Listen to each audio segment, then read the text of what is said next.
रात्री घरातून जय शिवराय. तुम्ही सकाळी ह्या ताईचा व्हिडिओ पाहिला असेल. मी तुमच्यापर्यंत व्हिडिओ पाठवलेला. तर व्हिडिओ शेअर करा आणि ताईला ताईचं घर भेटलं पाहिजे. तर आण्याच्या घाटात ताई रात्रीची फिरत होती आणि आळेफाटा पोलिसांनी आपल्या इथं कमीत कमी 3:30-4 वाजता आपल्या आश्रमात आणून त्यांना काल तारीख किती होती? 9 तारीख 9/11/2025 या दिवशी आपल्या ह्या आश्रमात सोडलं होतं त्यांनी. तर खरंच तुम्ही व्हिडिओ शेअर केला आणि आज त्यांच्या घरापर्यंत आज ही ताई पोहोचली.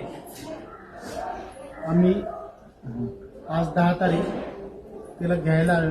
आमची विद्या ती काल रात्री घरातून निघून गेली होती. त्यानंतर पोलिसांनी तिला सापडवलं आणि आश्रममध्ये आणून ठेवल्यामुळं आम्हाला तो व्हिडिओ बघितल्यावर आमची मुलगी मिळाली याचा आम्हाला सार्थ अभिमान आहे आणि आमच्यापर्यंत सुखरूप पोहोचवली याबद्दल आम्ही तुमच्या सर्वांचे धन्यवाद व्यक्त करतो. नाही, आमची नका करू. सगळ्यात पहिल्यांदा पोलिसांचे करा, कारण का ते एवढ्या रात्री या ठिकाणी घेऊन आले. आणि त्यांचं एक म्हणणं होतं का आता आपल्या ह्या शिवजन्मभूमी किंवा जुन्नर तालुक्यात आता बिबट्याचा वावर जास्त वाढलेला आहे. आज ती महिला एकटी फिरत होती आणि तिला जास्त काही कळत नाही.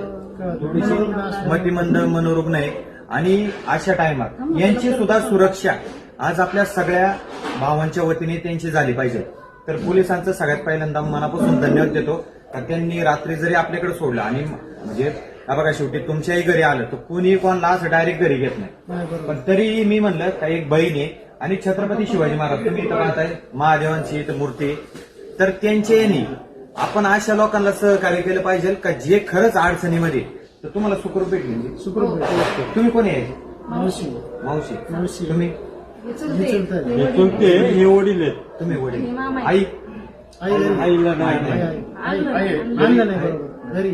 बरं आहे ना, व्यवस्थित आहे ना? व्यवस्थित भेटले. पोलिसांनी योग्य जागी त्याला पोच केलं आणि ते यांच्यामुळे आमची मुलगी परत भेटली याचा आनंद होत.